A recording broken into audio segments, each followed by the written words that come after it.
O segredo sombrio da Igreja. Humilhação como arma.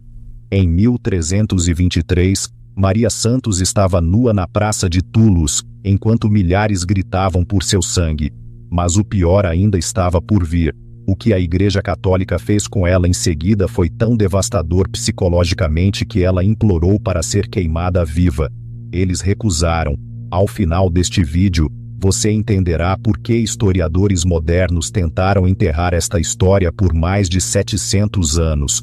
O que vou revelar vai abalar tudo o que você pensa sobre o cristianismo medieval. Prepare-se para descobrir. Uma tortura tão degradante que as vítimas preferiam a execução. O método da Igreja que quebrava mentes antes de tocar corpos. Por que essa punição santa era mais aterrorizante que a fogueira? Se você acha que aguenta o capítulo mais sombrio da história da Igreja, inscreva-se agora. O que você vai aprender mudará para sempre sua visão sobre o cristianismo medieval. E confie em mim, você vai querer estar inscrito para o que vem na próxima semana. Voltemos a 1184. A Igreja Católica decidiu que a salvação exigia humilhação absoluta. Papa Lúcio III assinou a bula papal Ad Extirpanda, dando à Igreja poder ilimitado para caçar, capturar e purificar qualquer suspeito de heresia. Mas o segredo da Inquisição não era matar hereges. A morte era rápida demais, misericordiosa. Eles criaram algo mais sinistro, um programa sistemático de destruição psicológica disfarçado de salvação. Os inquisidores descobriram um método que faria psicólogos modernos tremerem: destruir um ser humano sem tocar nele. Bastava arrancar cada vestígio de dignidade, identidade e humanidade. Chamavam de purificação pela humilhação. A ideia era diabólica. Se você pudesse envergonhar alguém a ponto de acreditar que merecia sofrer, você não quebraria apenas o corpo, mas possuiria a alma. E eles eram terrivelmente bons nisso. A Inquisição não queria confissões, queria rendição psicológica total. As vítimas deveriam participar de sua própria destruição, agradecer aos torturadores e acreditar que mereciam cada momento de agonia. Criaram uma máquina de humilhação tão eficaz que as vítimas imploravam pela morte, em vez de mais um dia de sua misericórdia. Mas a Igreja tinha uma ideia melhor. Por que dar a libertação da morte quando se podia fazê-lo sofrer por décadas? Os 3 métodos que vou revelar não eram tortura, eram-se ataques cirúrgicos à psique humana, projetados para deixar as vítimas vivas, mas completamente quebradas. E o pior, a Igreja convenceu comunidades inteiras de que essa guerra psicológica era um ato de amor divino. Imagine acordar todos os dias sabendo que todos que o veem sabem que você está condenado. Milhares de vítimas da Inquisição foram forçadas a usar o San Benito. Mas o que tornava isso pior que qualquer tortura física? O San Benito não era apenas um manto amarelo. Era um cartaz ambulante da sua danação eterna. Pintado no peito havia demônios arrastando sua alma para o inferno, chamas consumindo seu corpo e seu nome em letras garrafais, para que todos lembrassem quem você era. A genialidade psicológica era diabólica. Você não podia se esconder, se misturar ou escapar. Todos os dias, do momento em que saía até morrer, você era um lembrete vivo para a comunidade do que acontecia com os hereges.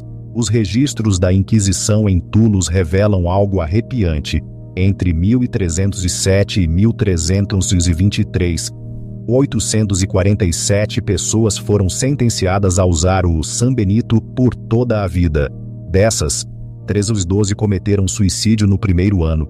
A resposta da Igreja: negar sepultamento em solo consagrado e forçar as famílias a usar San Benitos como punição. Pense na guerra psicológica. Você não era apenas punido, mas transformado em arma contra sua própria comunidade. Cada olhar era um lembrete. A Igreja está observando, a resistência é inútil, isso pode acontecer com você. Mas o mais insidioso A igreja convenceu as pessoas de que isso era misericórdia. Poderíamos tê-los queimado, diziam os inquisidores. Em vez disso, damos a eles a chance de ganhar o perdão de Deus através da penitência vitalícia. As vítimas, após meses de condicionamento, muitas vezes acreditavam merecer a humilhação diária, agradeciam aos torturadores por não as matarem, defendiam o sistema que as destruía.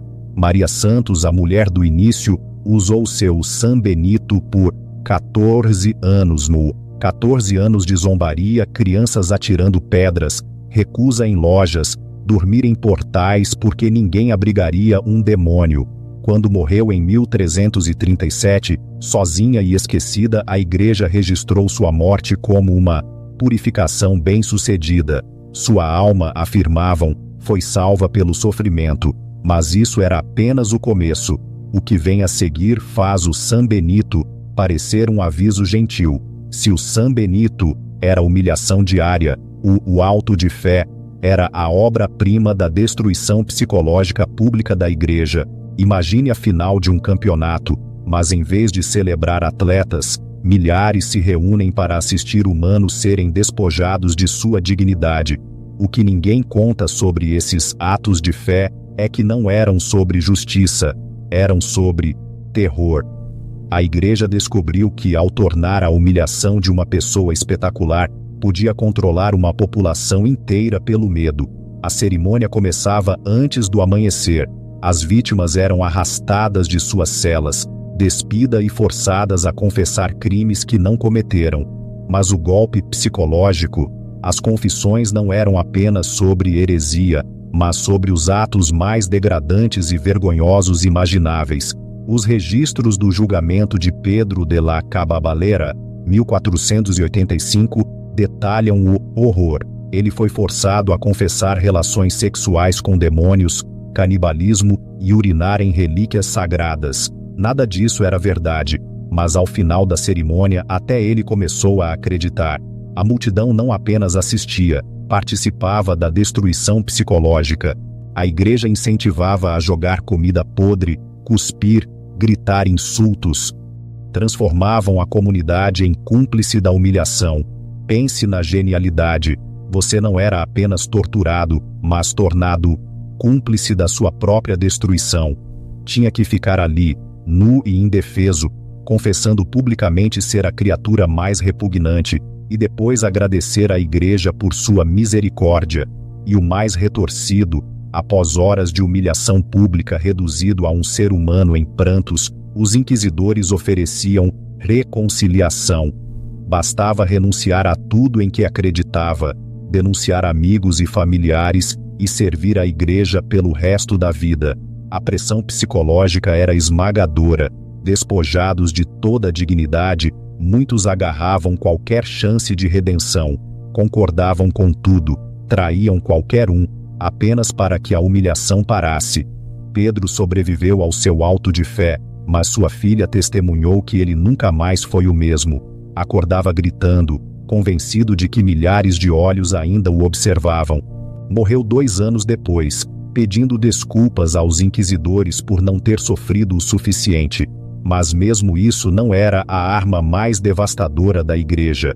O que vem a seguir quebrou mais mentes do que qualquer outra coisa no arsenal da Inquisição. Chegamos à técnica que até inquisidores endurecidos chamavam de o quebrador de almas, a mustrapatunachero garrucha. Não era apenas tortura física, era guerra psicológica disfarçada de interrogatório, projetada para fazer as vítimas destruírem sua própria fé com suas próprias palavras. As vítimas eram despidas e suspensas pelos pulsos, com pesos nos pés, mas o toque psicológico que a torna pura maldade. Enquanto as articulações se deslocavam lentamente, os inquisidores as forçavam a amaldiçoar tudo o que consideravam sagrado. O Directorium Inquisitorium, de Nicolau Aymerich, revela a precisão calculada. Não era brutalidade aleatória, era destruição psicológica sistemática. Enquanto pendurado na agonia, a vítima tinha que renunciar verbalmente a Deus, família, crenças, sua própria identidade. Mas o que a torna pior que tortura simples? As vítimas tinham que participar de sua própria destruição espiritual. Não podiam apenas suportar a dor em silêncio, tinham que blasfemar ativamente contra tudo em que acreditavam, enquanto sofriam. Imagine o trauma psicológico, pendurado ali, ombros gritando de dor, e você tem que amaldiçoar o Deus a quem rezou a vida toda. Tem que dizer em voz alta que sua mãe era uma palavra de baixo calão, que seus filhos merecem morrer, que você adora Satanás. A genialidade era diabólica. Mesmo que sobrevivesse, mesmo que fosse libertado, nunca escaparia do que disse. Essas palavras ecoariam para sempre. Você quebrou sua própria fé com sua própria voz. A igreja não torturou apenas seu corpo, fez você torturar sua própria alma. Os registros mostram que a Estrápado tinha uma taxa de sucesso de 97% na obtenção de confissões completas. Não pela dor física, embora excruciante, mas pela destruição psicológica. As vítimas preferiam confessar qualquer coisa a continuar amaldiçoando suas próprias crenças. Um sobrevivente, Johannes Merca, 1289, descreveu o aftermath. Não consigo mais rezar. Toda vez que tento falar com Deus, ouço minha própria voz amaldiçoando-o. Eles não quebraram meu corpo, quebraram minha alma. Muitos nunca se recuperaram, repetindo as blasfêmias em suas celas. A igreja transformou suas próprias palavras em armas contra sua sanidade. Mas o pior era reservado para aqueles que ainda se recusavam a quebrar completamente. O que a igreja fez com eles era tão cruel que até outros inquisidores chamavam de morte em vida. A parte mais retorcida do sistema chamavam de reconciliação. Após meses de tortura psicológica, após serem reduzidos a nada, as vítimas podiam escolher a reconciliação com a igreja.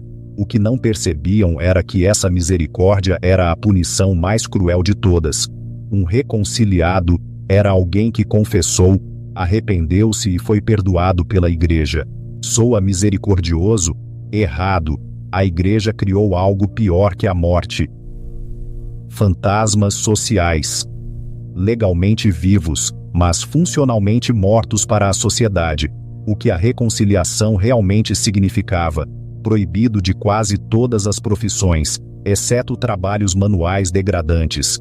Não podia ser comerciante, artesão, professor, ou ter qualquer posição de respeito. Casar exigia permissão especial da igreja, quase nunca concedida. Seus filhos também eram banidos da maioria das profissões. A igreja garantia que sua corrupção mancharia sua linhagem por gerações. E o golpe mestre psicológico. Você tinha que ser grato por isso.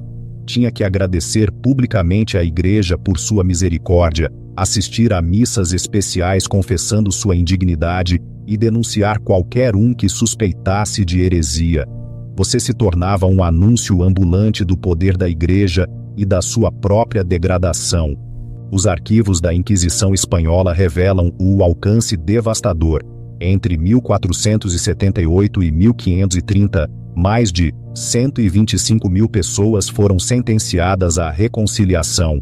Estimativas conservadoras sugerem que pelo menos 30 mil cometeram suicídio em até 5 anos. Após sua misericórdia, cidades inteiras desenvolveram o que psicólogos modernos reconheceriam como depressão epidêmica. Em Córdoba, as taxas de suicídio aumentaram 400% nos anos de pico da Inquisição. Em Sevilha, famílias fugiam em massa para evitar a reconciliação. A misericórdia da igreja estava literalmente levando as pessoas a escolher a morte em vez do perdão. Pense na tortura psicológica dessa existência.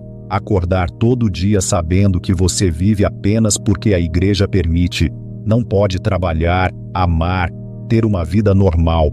Seus vizinhos o tratam como doença contagiosa. Seus filhos herdarão sua vergonha. E você tem que sorrir e agradecer a Deus por esse presente de existência contínua. O sistema finalmente começou a desmoronar sob sua própria crueldade. No início de 1600, Regiões inteiras estavam economicamente devastadas. A Igreja criou um clima de medo que fez a produtividade despencar e a inovação parar. Mas o golpe final veio de uma fonte inesperada. As próprias vítimas, os reconciliados, começaram a se organizar em segredo, compartilhando suas histórias, documentando as técnicas psicológicas usadas contra eles. Não podiam lutar abertamente, mas podiam preservar a verdade. Por 1700, a opinião pública mudou. As punições misericordiosas da Igreja foram finalmente reconhecidas por aquilo que realmente eram: guerra psicológica sofisticada, projetada para quebrar o espírito humano enquanto mantinha o corpo vivo para sofrer. O último reconciliado morreu em 1834, Isabela Morales, que passou 67 anos como um fantasma social, um testemunho vivo da misericórdia da Igreja. A tortura mais humilhante já inventada pela Igreja não foi a roda, a estaca ou qualquer dispositivo físico. Foi um sistema de guerra psicológica tão eficaz que as vítimas imploravam pela morte em vez de mais um dia de sua misericórdia. Estimativas conservadoras sugerem que mais de 25 mil vidas foram destruídas por essas técnicas de humilhação, e isso sem contar famílias e comunidades, onde o número chega a milhões. O que deveria aterrorizar você é que essas táticas de guerra psicológica não desapareceram com a Inquisição. Regimes autoritários modernos ainda usam humilhação pública, confissões forçadas e isolamento social para controlar populações. Os métodos evoluíram, mas os princípios permanecem os mesmos. Sei que esta foi uma jornada sombria pelo capítulo mais retorcido da história, mas se você ainda está assistindo, entende que precisamos lembrar desses horrores para evitar que se repitam. Qual desses métodos você acha que foi o mais devastador? A vergonha vitalícia do San Benito, a degradação pública do Auto de Fé, a destruição espiritual das Trapado, a morte em vida da reconciliação? Deixe sua opinião nos comentários, e se quiser explorar mais segredos sombrios da história, inscreva-se. Na próxima semana revelarei o método de tortura tão brutal que até a Inquisição Espanhola o baniu. Você não vai querer perder. Até lá, lembre-se, aqueles que esquecem a história estão condenados a repeti-la.